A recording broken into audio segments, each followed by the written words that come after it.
What's really good, everybody? This is Nathan Alabach, and welcome to the podcast where we get into people's stories and go down a bunch of rabbit holes about what's really good in the world. We are continuing our series with online creators and internet culture in general today with one of Twitter's funniest people, Viking, aka @not Viking, just in case that's a little confusing. Viking is part of this new guard of Twitter joke writers that's really taken over the scene the past couple years by sort of taking a lot of the old joke formats and styles from weird Twitter accounts and throwing new absurdist twists on them. And this is something we got into a bit. I mean, he also gets pretty personal with the content. Like, he has his name and some pictures attached to the profile, so it's not by any stretch anonymous like most traditional weird or joke Twitter accounts. So when people follow him, they're not just getting jokes, but they're also getting like a small window into his life, which is pretty fascinating. Throughout the conversation we had, we talked all things Twitter. We talked about how he got into the platform, just what his intentions are with using it, and how it's evolved over the years with, just like I said, how the trend from the past, I don't even know, I mean, really since like 2008, 2009, like how weird Twitter has evolved into joke Twitter, and there's all these different subgroups going on, which is really interesting stuff. And of course, we had to touch on the lovely world of joke theft, which has been an ongoing issue and topic on this podcast, as a lot of you know. So really great stuff. Just so you're aware, a few minutes into the recording, I had Viking unplug the headphones and mic set that he was using because it was distorting the audio a little bit. So you might hear an audio change, just a slight one, like a few minutes in, and we recorded the rest of the episode without it. So there's a little bit of a feedback delay. So some of the reaction times might be a little weird, but overall it came out great. And we had a grand old time. So make sure you follow Viking on Twitter and Instagram if you haven't already. He's seriously one of the best content creators online right now, and just a great guy. So yeah, I hope you enjoy our conversation. Now let's get into what's really good.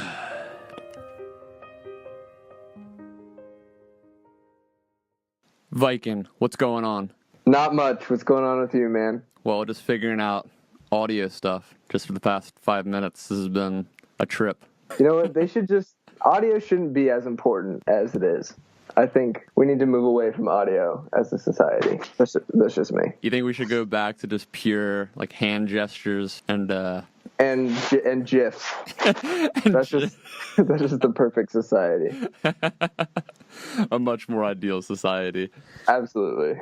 So, dude, first off, I mean, I think when we first started talking online, I forget how initially it began, but I remember one of the first things I asked you, or thought about asking you, maybe I didn't ask you it, was if your name was really Viking. So what's it like having that name?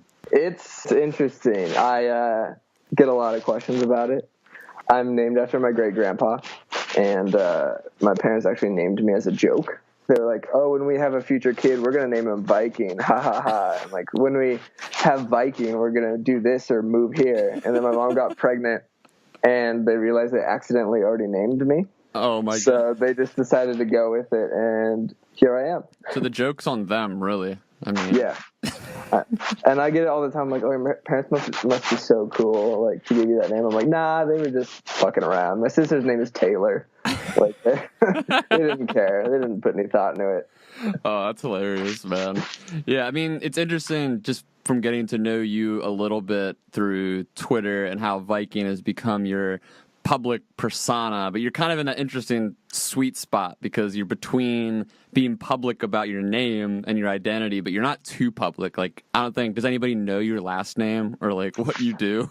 Very few people. I don't really post my last name at all, but like if you Googled me, it'd come up. And that's the unfortunate thing about having such a unique first name is like if you Googled me, like my LinkedIn comes up. I hope no one Googles me after this, but like that's there. And I don't really talk about where I work either. Just I like to keep some amount of privacy, but I don't want to be like a faceless cartoon on the internet. Like, right.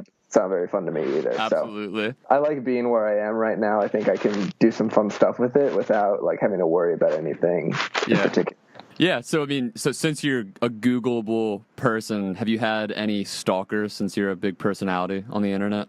Not yet. I've looked out that much. I did have, so last summer I was interviewing for jobs, and my Twitter coming up was a little worrisome to me just because, I don't know, I tweet about my balls a lot. Right. And ball and dick jokes.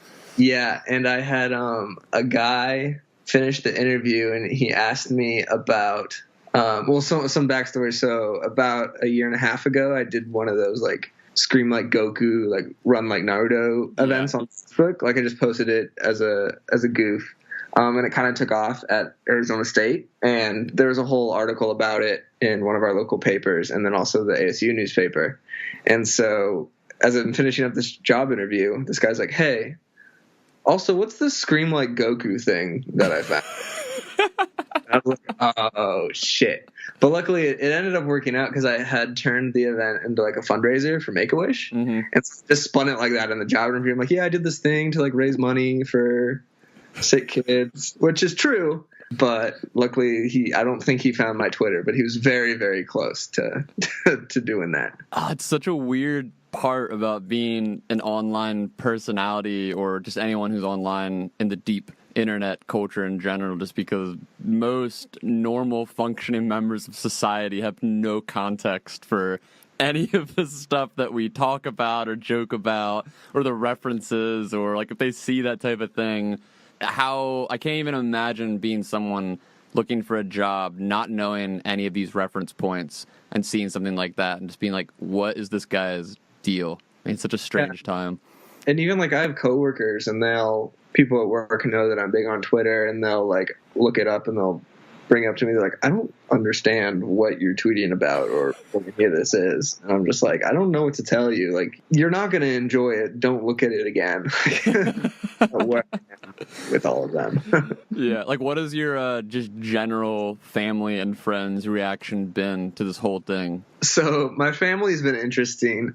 They originally were not happy with almost all of my tweets. I mean, my parents are pretty conservative Christian, like no swearing in the house. So they were mad for a while, but then at some point, it got to the point where I'd gotten big enough to where they realized like, oh, this is why he's doing that.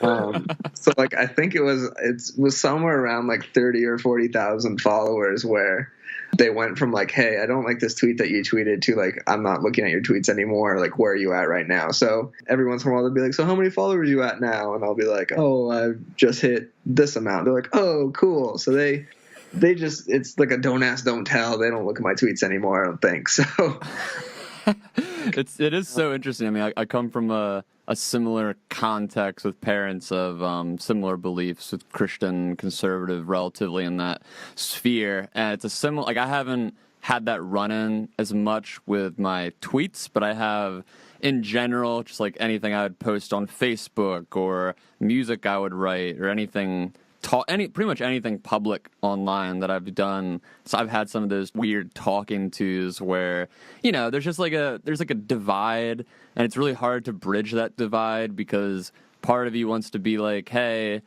I'm an adult, or I'm trying to be an adult, you know, forming opinions and thoughts, and I have my own sense of humor and how I see the world, but it's hard, generally speaking, for more traditional people in general, I think, to grasp a lot of this type of humor, just because it's a lot more, again, the context for it is really difficult unless you're spending every day online. So, I mean, like, has it affected your relationships with them at all? Or, like, has it been more or less, like you said, don't ask, don't tell, and then now they just don't really bring it up? Yeah, it's mostly that latter part. I do censor myself a little bit still. Like, my little sister follows me on Twitter. My entire girlfriend's family follows me on Twitter. So I definitely don't get, like, I try to avoid tweeting just like straight like about sex. Like, that's pretty much it. But besides that, you know, I think I'm at a point where I can kind of tweet what I want and don't have to worry too much about it, especially when it comes to like work and stuff too. I'm lucky to work at a place where like they don't really care about what you post online. And I feel like I could explain a lot of it away if anything did come up. But for the most part, I think I'm kind of posting what I want and doing okay in that regards. Hashtag blessed. That's great, man. Hashtag blessed. I'm just cloud nine. That's awesome. I mean, for people who don't know, I mean, I'll give an intro to all this to kind of explain who you are and why we're talking and all that. But how initially did you get your whole account off the ground with Twitter? So it was really random. I'd been on Twitter just like with an account for like, maybe like 4 or 5 years at the time. And this was about a year and a half ago. And I was at like 400 followers or whatever. Most of them were like people from high school or people I met in college. And I would tweet like what I was thinking, and it would, just dumb thoughts, normal like Twitter stuff. Yeah. But nothing like formatted, no like actually thought out jokes. And then my friend Zach, I think you know Zach Galley. Maybe. He's in Mickey Mouse Fuckhouse. I don't know if you know him. But he literally called me on the phone, I remember it, and he was like, hey, we should start taking Twitter seriously and like actually writing jokes. And I was like, I'm in. And within a month, I'd hit 1,000 followers. And then within a couple more months, I was at like 10,000. And it just kind of blew up from there. Once I wasn't trying hard to like gain followers, but I was just actually putting more thought into what I was tweeting, being more consistent, stuff like that. So it was pretty quick, but I have him to thank for kind of helping me decide to get off the ground. Right. Yeah, that's crazy, man. So, I mean, like in that period of time then when you started just to tweet on the regular and try to build an audience, I mean, like how important was the communal aspect of it then? Because like you're saying, you had him as a friend who is, you kind of had the rally cry of like, okay, both of us, we're going to try to do this. But was it on like a local level that you had friends on Twitter? Did you have an online community, or how did you initially start building that following? It definitely started real local in ASU in particular. I think there was a couple months span where I would have like considered myself ASU Twitter, like quote unquote. Just being at Arizona State, having a lot of people there that are, semi big on Twitter, became friends with a lot of them just out of being close with them. And then once I hit around 10,000 followers, I was kind of inducted into, what we'd call joke Twitter, I guess. A lot of those, like, it used to be called like Fave Star Twitter. That's where kind of a lot of the more well thought out jokes came from, and, being in DM rooms with a lot of those guys, helping write jokes and that sort of thing. So that was a big part for a lot of it too, getting to the even next level once you, have hit a certain point. And that early stage then when you kind of were past the 10,000 mark and inching your way up there, was there like a turning point where you hit one specific tweet that launched you into the next level, or has it always been a steady climb essentially? It was mostly steady. I was kind of taking it more seriously than I should have been. And I was talking with Kellen, who I know has been on the show. And he was like, hey, dude, like, just tweet what you want to tweet. Don't take it so seriously. Don't put so much thought into it. And then I think from there, like, I think that just shows in your tweets when you're, not trying that hard and are more genuine. And that kind of shot me off a little bit more too. And I've been steadily growing, I think, since then. Yeah, I've noticed even just in the past year, it feels like a lot of the tweets that you come up with, you've kind of been exploring much more outside of the joke formats and into these interesting, just, you can tell a lot of it's stream of conscience, and you're just throwing these thoughts, like, just throwing something at a wall. And it's interesting to watch how you might do that one time with a tweet and it might not get that much attention, but then the next one you do, that just blows up. And you think, like, what made that one blow up? It was just a thought that I had. It wasn't anything even that I'd spent time formatting or anything. Like, do you ever think about that? Yeah, and it blows my mind what will like go viral, what'll take off, because like I used to think I would know, and now it's so random. Like a month ago I tweeted just Dr. Pepper is a woman. And I'm like, that's a dumb like 2 a.m. thought, and it just went huge. Or like I had a tweet and it was like, might fuck around and pronounce the P in raspberry. And I don't remember tweeting that. I was just blackout drunk, and that's a dumb thought that came into my head. So it's just like, at this point, anything can get big, anything can go viral, and like you can try and map it out a little, but it's just, you don't know what's going to stick. It is so weird, man. That's the weirdest part about Twitter to me, is that you can, because I get asked this a lot from working with Steak-umm, where there's people, whether it's in interviews or even just coworkers or people that work in the industry, where people want to know, like, not what's the secret with Steak-umm specifically, but like, how do I specifically format jokes, or how do I come up with what I think is going to take off? And it's one of those things where everybody, I feel like, is looking for that magic pill. Like, they're looking for that formula, that whatever you want to call it, that meme format that is just going to be a shoo-in to get attention.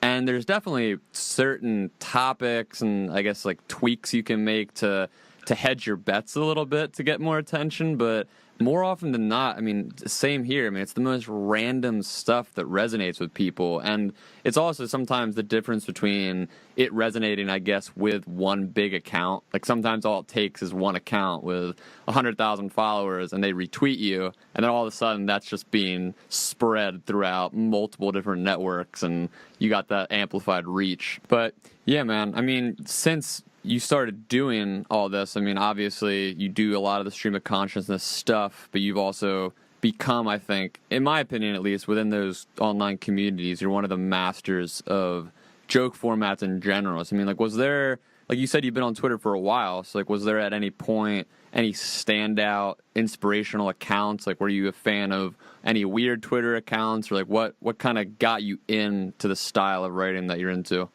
Well, I think, like, for a long time, I was following a lot of those older, big Twitter accounts like Bucky Isotope, Pixelated Boat, and I think Eric, Dubstep for Dads, was a big inspiration too, just because there was a while where every joke format was coming from him. And I think that it just makes it like, if you have an original thought that's interesting and unique and you can find like a funny format to put it in, like, that's just gonna take off and really resonate with people, because you're providing something and then you're framing it in a way that people generally appreciate. Like, I know a year ago there was that whole, like, almost every joke that came out of joke Twitter was like random thought, and then it was like, talk about cashier, like, what are you talking about, like that sort of thing. Yeah, and that doesn't, like, get old. It's not really done as much now currently because it had been used so much, but there was a couple month length where that was kind of the format, and it's not its own thing. It's kind of an addition to a joke, and because of that, you can go a lot of ways with it. One of the most bizarre things to me with all this is like, I don't know how long, I guess, you've been active in online communities, and we can kind of get into this if you're interested in it, but I know for a lot of the weird account Twitters, I just recently did a podcast with Rich Kayanka, who was the creator of the comedy website Something Awful from, like, the late 90s and the early 2000s. Yeah. And, like, with that website, they had this forum on it, which was called Fuck You and Die. And that forum was essentially, like, we kind of got into this in the podcast, but just for people listening for context, I mean, it was essentially, he created the forum because there was a bunch of people on the website who were just being dicks, and they were constantly, like, getting in fights, and or flame wars, as they call them. So he created a forum for that space, and then people would go on there and get in these flame wars, and then it got so ridiculous that a bunch of other forum users started to satirize it. So then they started to join the forum and make fun of how they were making fun of each other.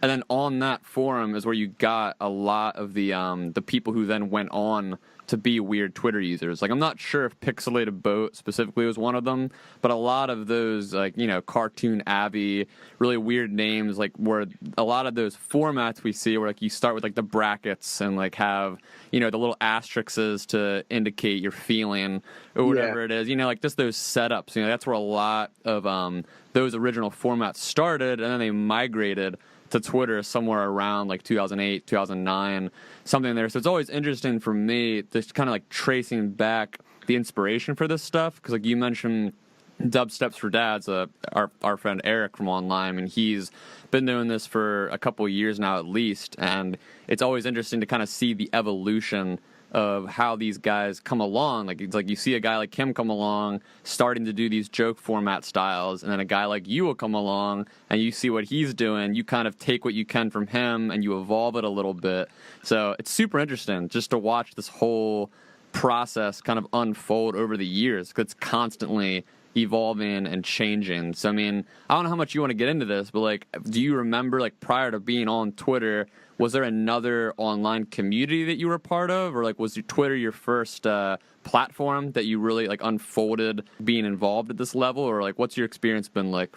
As far as platforms go, yeah. I mean, I was kind of the guy who in high school would post, like, Facebook statuses trying to make people laugh. But, a lot of them were, stolen from, stand-up comedy or whatever. Mm-hmm. Just, like, funny things that I'd heard.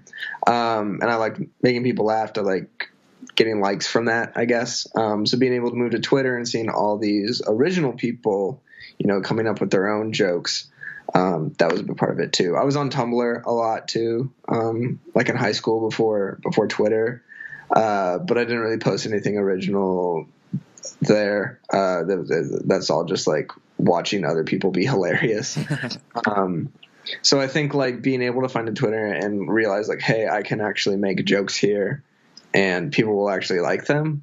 That was really big for me and kind of where I stuck. Yeah, Tumblr was a big one too, as far as like people like migrating from a lot of those earlier internet blogs and forums like Tumblr and Reddit and Twitter. Like these are kind of places where people started to unfold the leet speak and the internet lingo and all these inside formats and jokes that have now evolved to the point that they're at now. I mean, like when you look at just the general landscape of Twitter users, like you see all these different communities. I mean, we could go on and on about this. Like we know there's edgy Twitter, there's like bro Twitter, there's like country Twitter. There's all these different sort of like subgenres of people that kind of they click together because of their interests and stuff. So I mean, when you look at the groups out there and all these bigger accounts, like what do you feel like you're offering something specifically to your followers that these other creators aren't? Like what do you think's unique about what you're doing? That's a good question. That's hard. I think like if I were to like, look at what I tweet and what kinds of tweets I tweet, I think like a quarter of them are like formatted like date or interview jokes that are very like structured.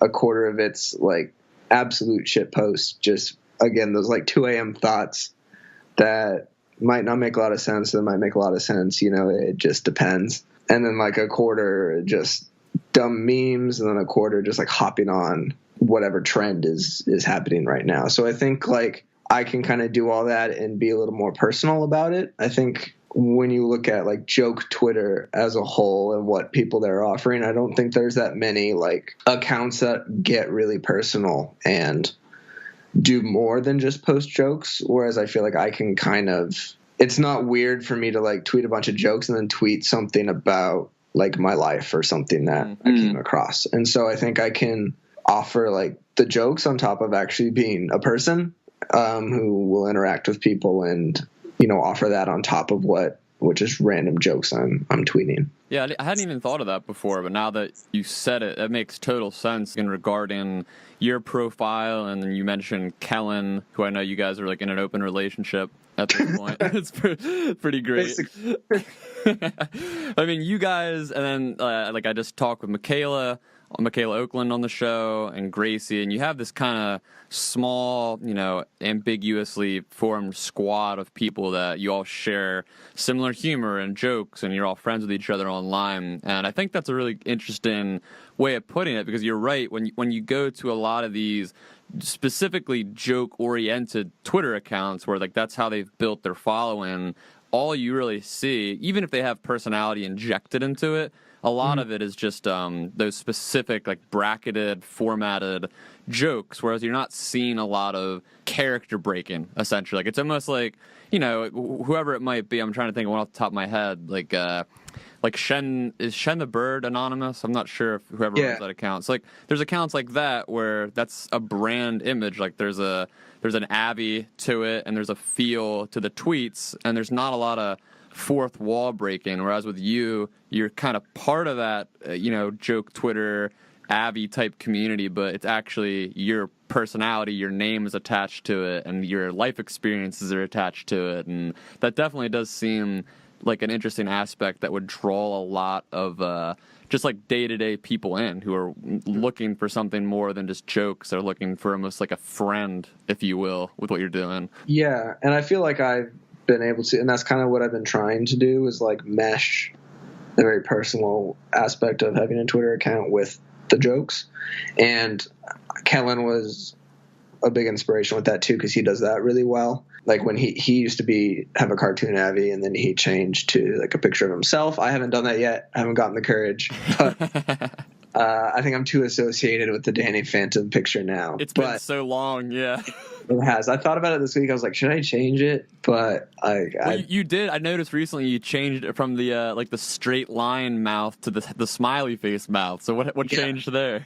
I just got to have some personal growth, you know. I was feeling like, oh, you know what, this is a little more on brand. My tweets have been happier lately. I got to make the picture happier too. So I do have that change, but nothing besides that. But then, you know, looking at like Dubstep for Dads is, you know, Eric's big account, and he's not personal on it, which isn't bad. But I think I'm able to, you know, get away with tweeting a lot more.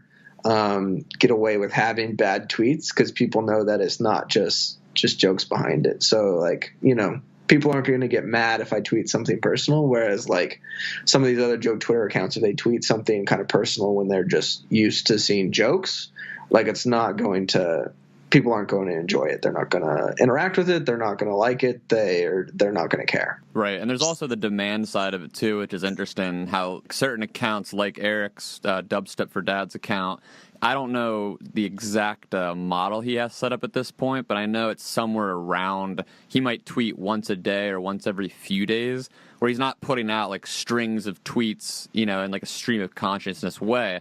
So it kind of like creates that, you know, like whatever you want to call it. Like I know the brand MoonPie does this too, or like MoonPie like a year and a half ago would tweet way more frequently, and now it's more like once every few days, if not just once a week. So it kind of creates that brand persona. Like, well, they'll respond to people with tweets, but their actual timeline, it might just be one tweet every few days. Whereas what you're doing, you are kind of tweeting more of your stream of consciousness just throughout the day. Yeah. And I think Eric, like, I mean, he has his personal account too, where he does a lot of that, you know, constant tweeting. Right. And I think it's, you know, it's nice to have an outlet where I can just kind of tweet as much as I want and not worry about, you know, I'm not going to care if my followers don't like my tweets. Like, I'm just like, unfollow me. I don't care. But it is nice being able to tweet kind of however much I want and not worry about people being like, oh, we came here for jokes, or, oh, you need to stop tweeting so much. It's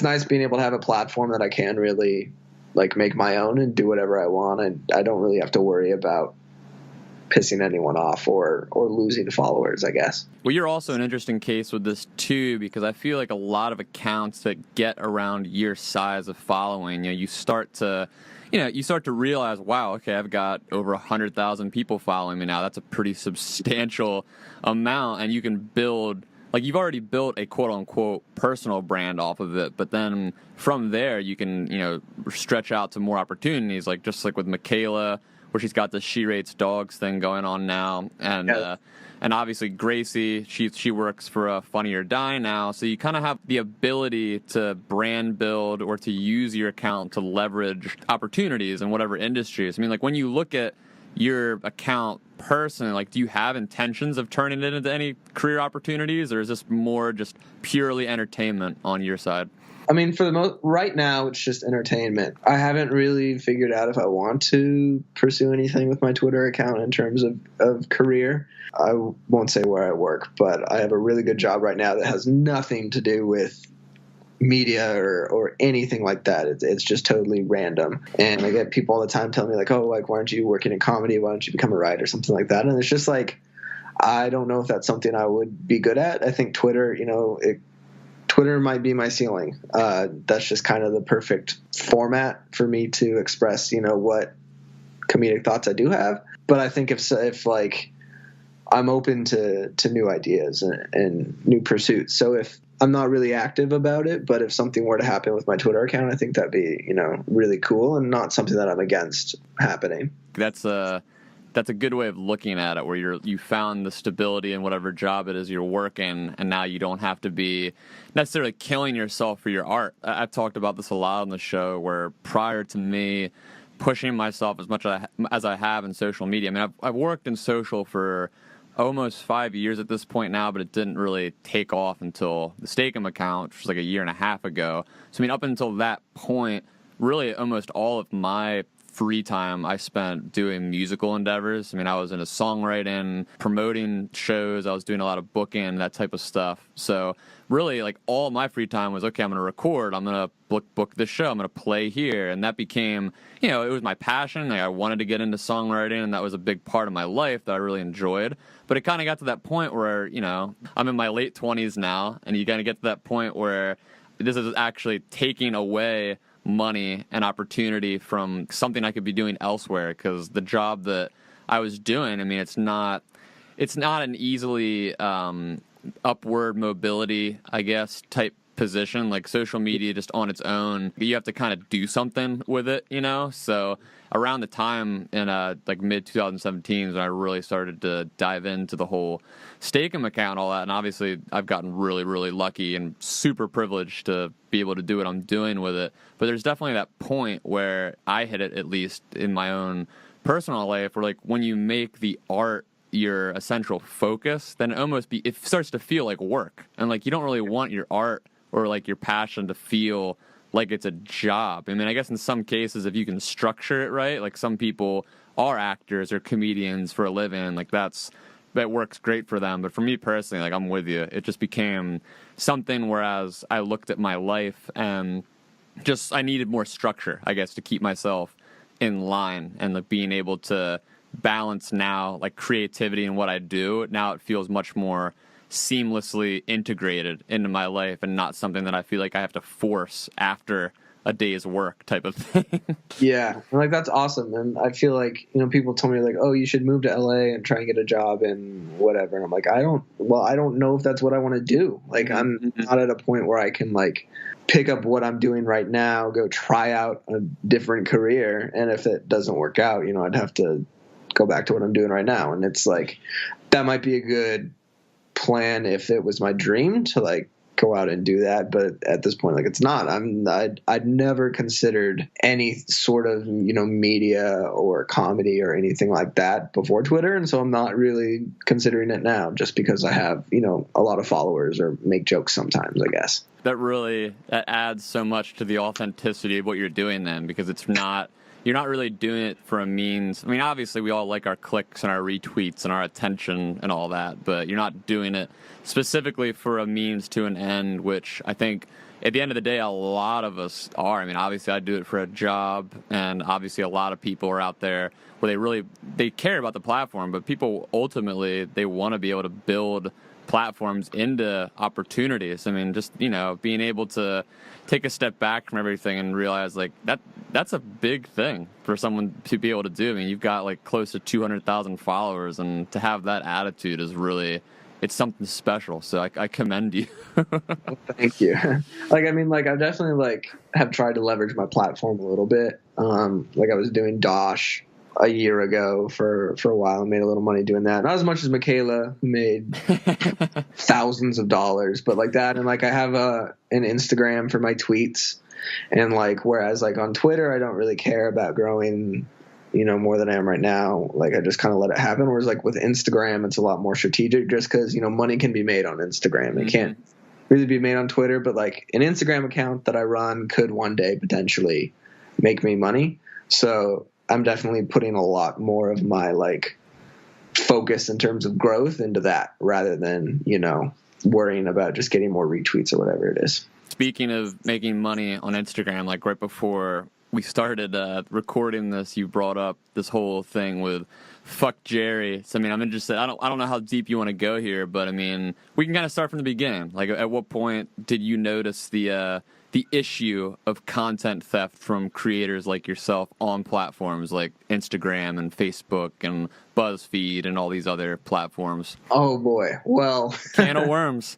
It's a can of worms. Yeah. I guess, like, originally I didn't care when people would post my tweets on Instagram because it's like, it's exposure, it's whatever. I'm going to get followers from it. And then someone tells me like, hey, these meme accounts make like $10,000 a month doing this. It's like, no, they don't. And then you do the research and you find out that they're selling ads, using your posts.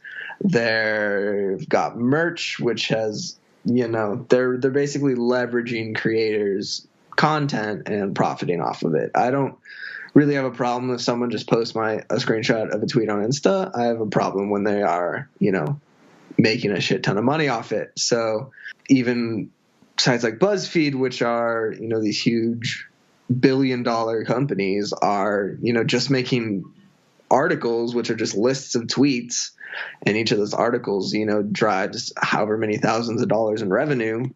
They're just using content that other people are making to profit off that. So with Fuck Jerry, they have 14 million followers, I think, when I checked today. Yeah.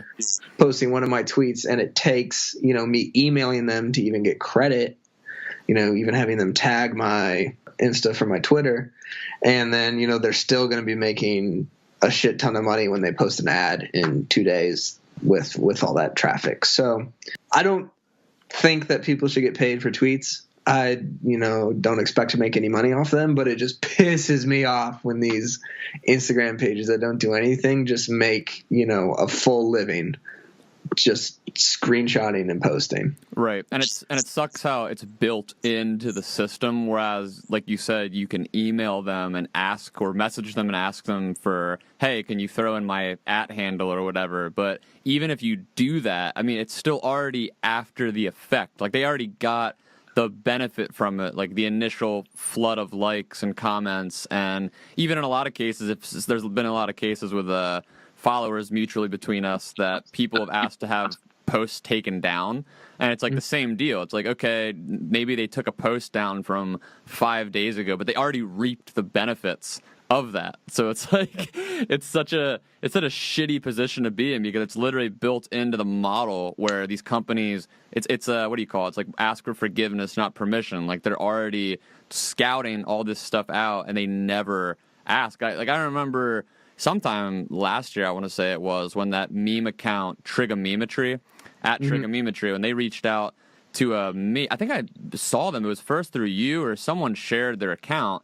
And I went to it, and I was like, this is such a cool model, because, like, the whole model is, it says in his bio, I ask for permission from creators before I post their stuff, and then I credit them, and I tag them, and everything, which just seems, it's so funny how that, in today's climate, is, like, the exception, when, like, it feels like that should just be the rule. Like, that should just be what these companies, especially these mass media companies like BuzzFeed, should just be doing that. I mean, all you would have to do is put the @ symbol in and start to write Viking, and I'm sure you're like the first person to come up on it. Yeah, and like I will get sometimes like a random tag, and it's usually my personal, because my personal Instagram is the same it's @notviking. So like sometimes I'll get random one of those, but it's usually from a smaller page that is crediting everyone.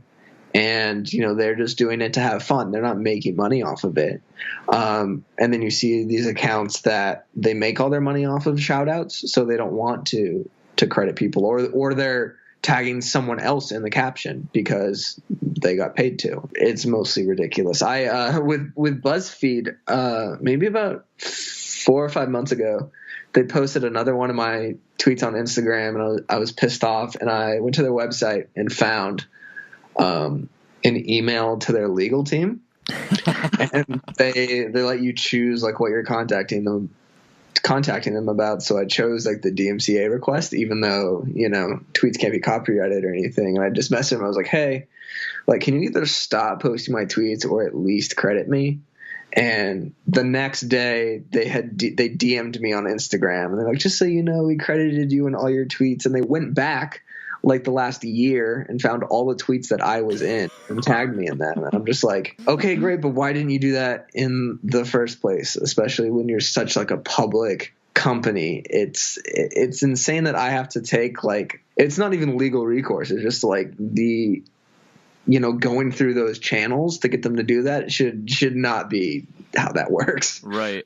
I don't know how familiar you are with the fair use doctrine with this whole thing, but it is so ambiguous. And I've talked to a few people about this because, again, it's built into the doctrine, just how ambiguous it is. Whereas, essentially, if someone like you wanted to take a company like BuzzFeed to court over any of this, because like you said, you can't necessarily copyright tweets or memes or anything like that, but there becomes this weird gray area where it's essentially whoever has the better lawyers, whoever has more money to pay into these situations will ultimately win. Because that's why you find a lot of this stuff with YouTubers specifically, because a YouTuber, virtually every single one of them makes their videos involving other people's content. So like whether it's a vlogger or someone who's like a news commentator, like you're taking clips of whether it's video or picture or audio from somewhere else, and then you're kind of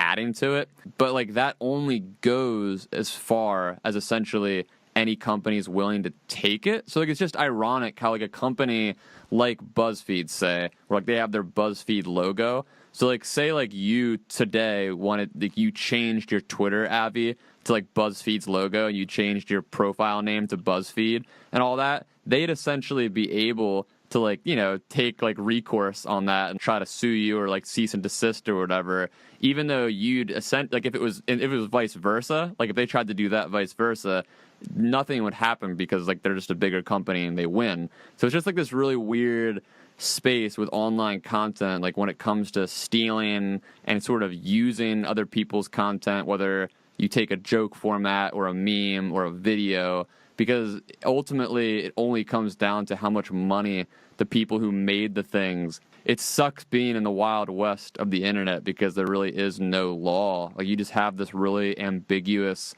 fair use doctrine where it essentially just says, oh, well, if you take someone's content and you don't alter it, then you're at fault. But like who defines altering? Like when BuzzFeed takes your post and they take out your @ or they like, blur out part of it, like is that altering it? Like it's such an annoying part of this whole thing, because it would be nice if there were just some cut and dry answers to everything, whereas then someone like you could just not have to worry, like you said, in hindsight, about getting screwed over by all these companies. I mean, it'd just be nice if people weren't dicks.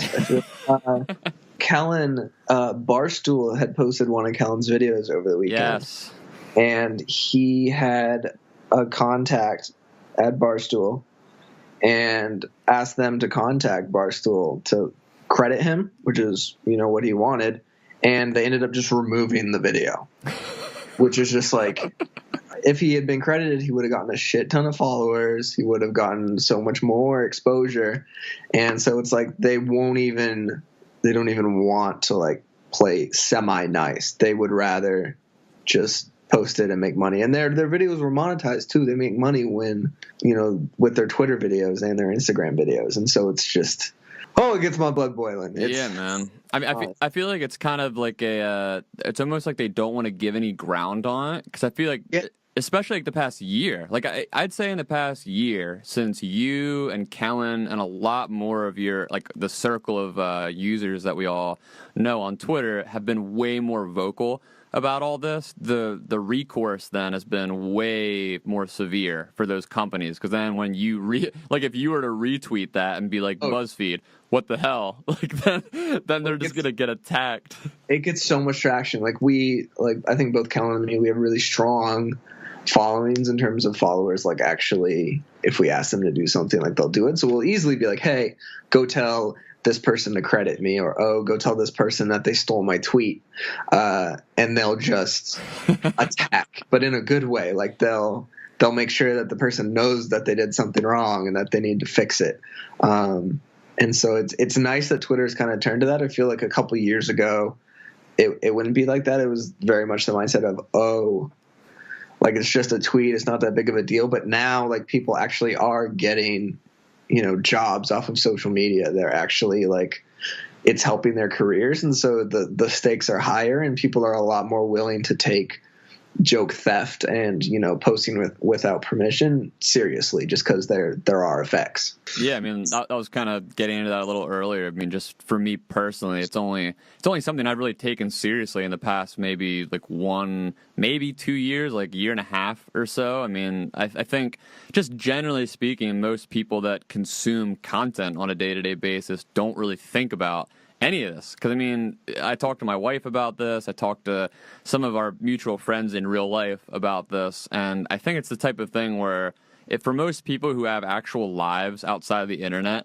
like they use Instagram or Facebook or Twitter or whatever platform just as like, you know, kind of like mindless entertainment. Like they're just scrolling through a feed. So, I mean, naturally they navigate or they gravitate towards sites like BuzzFeed or like Fuck Jerry, who are just curating all the best of the best. So there's not really a lot of thought into, oh, like where did these posts come from? And then there's also the side of it where I've heard people say, well, if Fuck Jerry is, you know, they're posting this, even if they didn't ask for permission, like your name is still in it. And I always say, like, I've had nothing even remotely close to the viral success of an account like yours, but I had one tweet like a few months back that went semi-viral, and it got shared on Trigonometry's page, and that got maybe like 6,000 or 7,000 likes, something like that. And then from there, it got shared to 2 other meme pages, and both of those got like 10 or 12,000 likes, and I didn't get any new followers from that. So it's just like, if you're not tagged in it, I mean, you're really not getting, like, chances are if someone scrolls by and they're like, oh, I just got a quick laugh out of that. That was pretty funny. They're not going to think, oh, I'm going to go look up the person in the top corner of that tweet. Yeah, it's not, they don't care that most of them aren't on Twitter anyway. It's just they see something they like and they, you know, double tap, which is like understandable. I wouldn't expect them to like come and find my shit and follow me based off one tweet or, you know, whatever it is, but they just don't understand that there's so much else going behind the scenes. And it's just, I will say one of my favorite things is that one of Steakum's pillars is calling out joke thieves. Just absolutely hilarious and amazing, and such a good use of your platform. And so thank you for that. But yeah, it's just like, I even like Fuck Jerry, they tagged me in the caption finally. And I got maybe like 300 followers from it when they have like 14 million. Like even when it's there, even when it's on Instagram, the same platform, like people just don't care. And that post probably got what, like 300,000 likes or something like that. Something like that. I think most of their posts get like 500,000, and I don't know what it's at right now, but it'll probably get somewhere up there. Yeah. In an ideal world, what do you think the solution is? Like, what if you could go back in time and build a structure for companies to take these measures and, like you mentioned, Steakum, which is, you know, it's newer for me. Again, like this is all newer because my awareness to this is very recent. So, I mean, if you could personally write the rules, like what would you have it be like? I mean, I honestly don't really know. I feel like how easy it is to grow and then monetize Instagram just amplifies it so much worse. So as far as like that goes, I think there needs to be some sort of profit sharing or something along those lines where like you can't just take a bunch of users' content and make money off it. I think that's a little more difficult to like as a company enforce. Like I don't really know what changes Instagram could make. As far as Twitter goes, like I would not be opposed to, you know, Twitter just not allowing people to steal tweets. Mm-hmm. I think that's a serious problem, especially when you see like a lot of these big, like Brian Silva. I was just gonna mention him. Oh my God, he's the worst. It's not even him. It's some dude running his account, but he'll steal tweets. And he'll do like 3 stolen tweets that'll all go viral because they went viral the first time. And then he'll post a link to his porn. And, you know, it'll get like 10 faves or whatever, but I'm sure he gets clicks on it. And then he steals 3 more viral tweets. And then he blocks all you guys. And he blocks all of us, which like I've heard rumors about potential people that run that account, and I have them blocked. And since I've gone through and done that, I don't think I've had any stolen from me. But it's just like these people, like that's just a clear, like literally using stolen tweets to profit on Twitter. And so if Twitter would just crack, like it's not that hard to see when tweets are stolen. Most of them are literally just copy pasted. So if Twitter could somehow automatically delete those tweets, obviously I don't know if they would even have that capability with how many tweets there are every second, but just enforcing that in some way would be really helpful.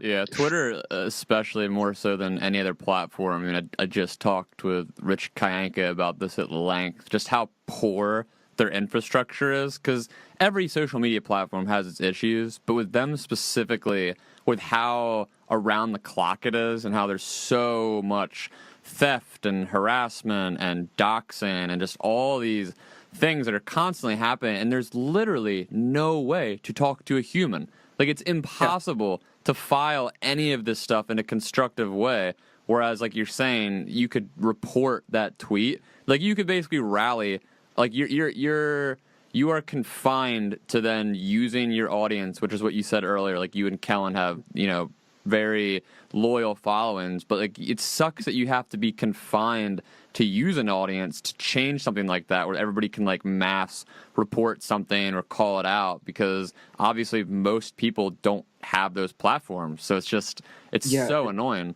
And that happened when I got suspended about 4 months ago. I only got back because I had a large enough platform to consistently tweet some lady that works at Twitter who can unsuspend people, I guess. So like Kellen pushed that pretty hard, and I did from my alt account, like, hey, at this lady, ask her why I got suspended. And then that coupled with I knew someone who knew someone at Twitter, and I don't know if that did anything, but I got my account back in less than a day, I think, and I was at 100,000 followers then. So I am convinced that I was only able to do that just because I didn't have that following. People get suspended every day for dumb shit that they shouldn't get suspended for, while there's actual Nazis and people making money off stealing tweets on the site that Twitter just like isn't doing anything about. And I just think that's ridiculous, and they need to figure out their priorities ASAP, because I don't think Twitter's going to be around much longer if it keeps going this direction. Yeah, I tend to agree. It's just it's in such a weird state, because I mean there's so many different online groups that sort of migrated to Twitter over time, where you had the old forum users and you've had a lot of people from Tumblr and a lot of these online communities where it became a platform because of the retweet button. It's like you have that instant ability to share something to everybody and have like a customizable feed, whereas like with Instagram you could I guess go viral on Instagram, but it's a lot more difficult because random people's posts aren't showing up in your feed, if ever. I mean, you can check the discover stuff, I guess, but with Twitter it's just right in your face. I mean, people love that ability to just weave in and weave out of content 24/7, but with that, I mean, they have done nothing structurally to fix the ongoing issues, because they just haven't. Again, Rich Kyanka was just going off about this because he's someone he's permabanned at this point, but he's been banned. He was banned 8 or 9 times, I think, and it's like all of them for satirical jokes and things that if you took what he said as threats, you obviously didn't read the tweet, like the type of stuff, you know what I mean, where it's like, it's just the kind of stuff that you would say joking about killing yourself or joking about, wanting to drop a piano on somebody's head, just stuff that's so over the top and clearly said in a satirical manner that it's just ridiculous that there's not a structure in place for all that. But yeah, it's just there's no context to take it into account. There's someone, I don't remember who, someone got suspended recently because they were quoting a threat that someone made to them. Threat got flagged as a threat, and they got their own account suspended. So wow. There's obviously just so many issues here that Twitter just isn't fixing that need to be fixed. When you look at just Twitter in general and joke writers and how like the kind of space that you play in with people that are content creators, I mean, like how do you I'm interested to know this with anyone I talk to who's on Twitter specifically, just because it's such a hotbed for activity. Like anytime something breaks in the news, like everything is bubbling up on Twitter, and it feels like Twitter just has a very strong cultural tug, like much more so than Instagram or Facebook or any other major platform. So like when you look at joke writers and like their role on Twitter, like how do you see what you do culturally? Like do you think of yourself as a comedian? Like what do you think your role is culturally with what you do? I wouldn't call myself a comedian necessarily. I just think, well, you know, what I tweet is pretty basic just in terms of when you look at like media as a whole. Like I know there's some people that consider tweets like art and some people that think it's no different than just like yelling when you're walking down the street. Right. And I think it's definitely somewhere between there. And I think most people use Twitter just as an escape, just as entertainment. And I can, you know, provide at least a little bit of it. And, you know, this group of friends that I've made, we can all kind of do that, interacting with each other. I guess, you know, people often enjoy seeing that as well. So we can provide some entertainment, and I think that's just all we're kind of trying to do right now. So like when you look at obviously Twitter as a platform, just in general, we're in super polarizing times, and it seems like literally every moment of every day there's something new happening politically and socially that's getting people all fired up and tweeting about, you know, whatever it might be, whether it's something that's worthy of outrage or maybe it's not worthy of outrage. Like there's just constant anger and vitriol being spat back and forth. So like do you generally see yourself that way then, as like an escape for people who are just kind of skimming through all the outrage every day? Yeah, I think so. It's definitely like I don't tweet about politics that much, and when I do, it's usually I'm trying to both make a point and at least say it in a semi-funny way. Yeah. Like when I do tweet about politics, it is, you know, very not lighthearted, but just, you know, I try to at least get some sort of joke or funny statement in there, just because I don't want to be too serious online, and I do think that people come for an escape. So when people, you know, will DM me and they're like, hey, like keep politics out of it, I have to make a joke about it, like joking about them telling me not to tweet about politics, and also just like trying to keep the politics of my opinions as, for lack of a better word, on brand as possible. Right. Yeah, it's kind of like the golden rule of Twitter to not get too defensive in those instances, because it just backfires no matter what you do. Yeah, exactly. Have you found, like, I think I talked with Michaela about this a little bit, just how the sort of climate that you work in, like between you and her and Kellen and a lot of these folks. I mean, obviously you guys, you're pretty young. Like, how old are you? I'm 22. So yeah, so you're 22, like that's kind of the age range generally from a lot of where you guys are at. And it's interesting to just observe from the outside looking. I'm a little older, I'm 27. Just seeing the way you weave in and out of your, you know, your cultural commentary and just like your personal commentary on your life. I'm interested to know how you feel the comedy landscape, and just we can talk about this in a general sense or just confined to Twitter, whatever you're comfortable with. But I know, like, just generally speaking, it does feel like on a cultural level that people are kind of split, and it's not as black and white as younger and older generations, because there's definitely intermixing there, like there always is. But it definitely feels like the younger generations, as a vocal majority at least, have come out with humor styles a lot like yours that are a lot more, you know, you could be inappropriate, like from a, you know, like, you know, whatever you want to call it, like language or what you can push boundaries in certain ways. But I think in a general sense, I wouldn't really classify your humor as like offensive in any way. Like you're not really trying to push buttons necessarily. Like you're more, it's more like personal satire and more personal absurdity than it really is like outward, you know, social commentary necessarily. So like when you look at the landscape right now of like comedy, when it comes to the cultural, I guess, conversations, like how do you see your role as a content creator and just the people like you in general in contrast to the people like sort of the old guard of comedy, which like your Dave Chappelle's or your George Carlin's, like the people that have kind of built comedy as an industry who are a lot more, I guess, not PC or more offensive, and that's kind of like its own industry at that point. What you kind of do kind of brushes up against it. So like, how do you see yourself in the contrast between those audiences and those worlds of comedy? I mean, I think like so much of it is just how you are as a person. Like I think a lot of these comedians that like try and be offensive, like they're not like sitting down and thinking, okay, what's going to be funny, what's going to get people to laugh, and then they come up with these random like offensive thoughts or whatever it may be. Right. They're kind of saying like, this is how I feel, I'm going to say it in a funny way to, you know, get some laughs, or like call out PC culture to get some laughs, whatever it is. And I feel like when I'm, you know, tweeting about, you know, how conservatives, you know, are calling everyone snowflakes and like that's stupid, something like that, I'm like, that's how I feel, and I'm kind of phrasing it, I might be like phrasing it in a funny way, but that's literally just me expressing my personal opinions through, you know, what comedy I can. Mm-hmm. And I feel like that does like clash with a lot of, you know, that old guard that you're talking about.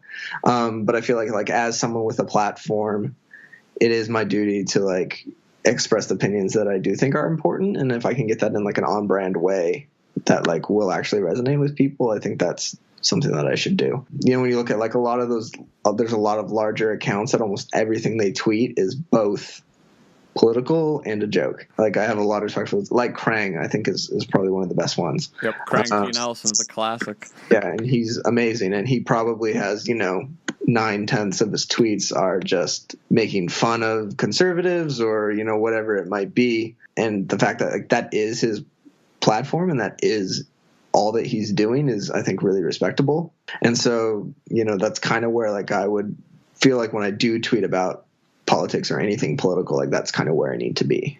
Yeah, that's cool, man. Like, do you have, when you look at the general comedy scene as a whole, like, do you have certain comedians that you look up to? Or, like, how, because you talked earlier about how you kind of got into, you knew you were funny and you would post stuff on Facebook just to get some laughs. But, like, was there any inspiration growing up, or has this kind of just always been your personality? I mean, growing up, I just loved, like, Demetri Martin. I thought he was the funniest dude. I still like him a lot, but definitely, like, my high school years, that was kind of the comedian that I did look up to the most. And then looking at, like, now, Tom Segura is huge just in the way that he will tell stories. I think Mike Birbiglia is one of my favorite comedians as well, just because his is more storytelling and less just straight up telling jokes. And so those are two very different, you know, comedic styles, Mike Birbiglia and like Demetri Martin, who's just kind of throwing out these one-liners. So I think like being able to do that kind of comedy without being offensive or too like wrong politically is a really good mesh. And then being able to do both of those things on my Twitter, where I can, you know, tell a story in a thread that had not necessarily have a punchline, but is like humorous versus, you know, just throwing out a one-liner, like being able to do that is really enjoyable.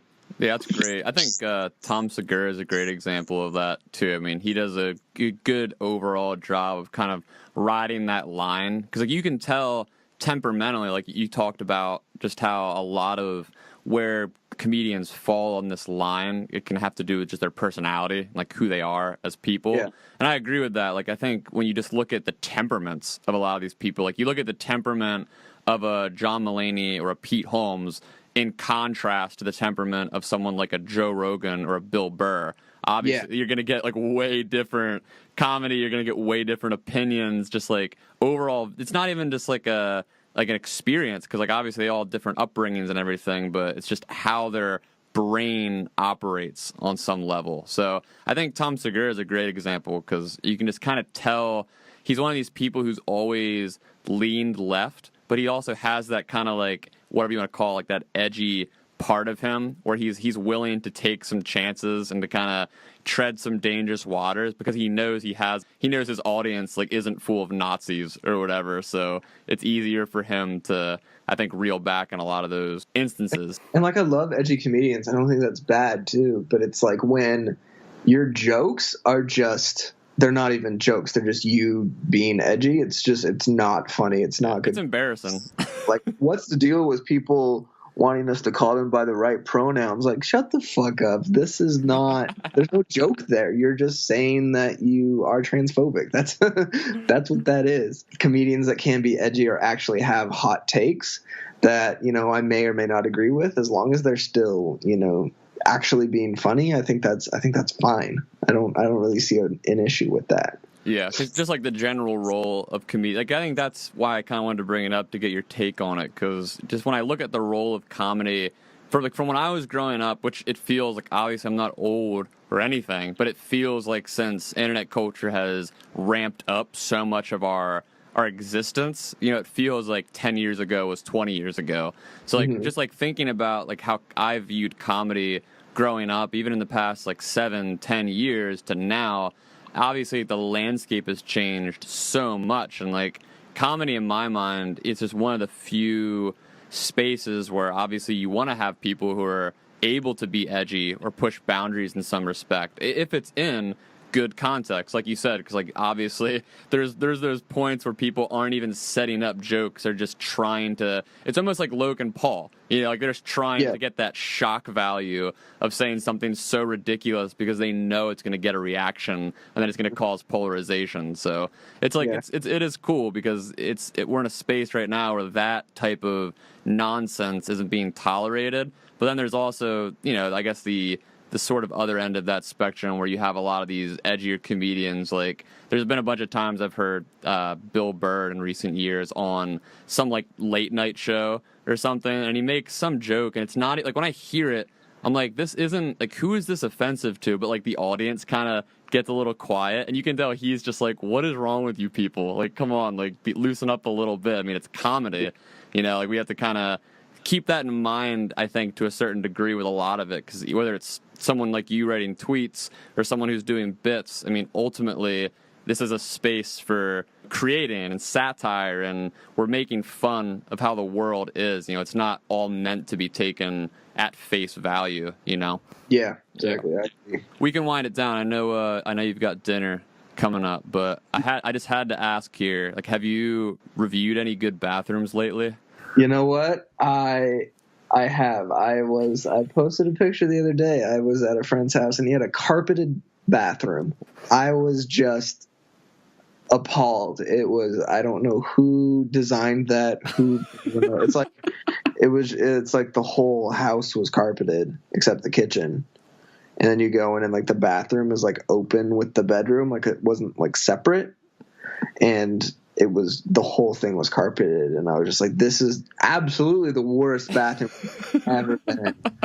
There's no doubt about it. I was like, I sat down to pee because I was that scared about just peeing on the carpet. So I'm just imagining you like on the ground with a magnifying glass, just looking in the carpet fibers at just all the mysterious things that have gotten caught in there over the years.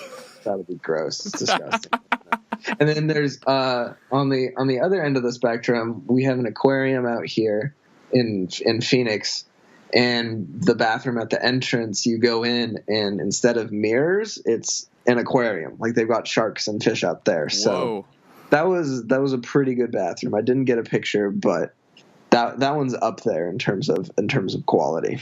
I think this might be your future of monetizing an Instagram page. You need a separate Instagram for your bathroom reviews. I mean, I could see it. That's not a bad idea. I think I could get that off the ground. Well, man, it was great talking to you. I mean, do you have any closing thoughts or anywhere you want to lead people? Anything you got going on right now? I mean, everyone just needs to follow me on Twitter. Everyone needs to unfollow Kellen because it's getting to his head. All his fucking singing videos that have been going viral. Right, he's got a new brand. Yeah, and I'm extremely jealous, but in the absolute best way. I'm extremely happy for him. It's amazing. My wife messaged me the green M&M video and was just like, I'm in love with this. And now I've been having conversations with her and Kellen where I'm like, I just know that they are secretly DMing and there's an affair going on, and it's just not, it's the worst spot. And you know what? Don't take it personally. Everyone wants to have an affair with Kellen. I do. My sister sent me a Snapchat the other day of her friends watching and singing along to the Green M&M one, and I'm just like, oh my god, these are random people that none of us know that are just like singing this song in public. And it's crazy. So yeah, follow me on Twitter. That's my final thought. Yeah, that's about it. Thank you so much, Nathan. Yeah, beautiful, man. I really appreciate the time. It was great getting to hear your voice and getting to know you a little better. So, yeah, I'll catch you back on the Twitter then, man. I'll catch you. See you later. See ya.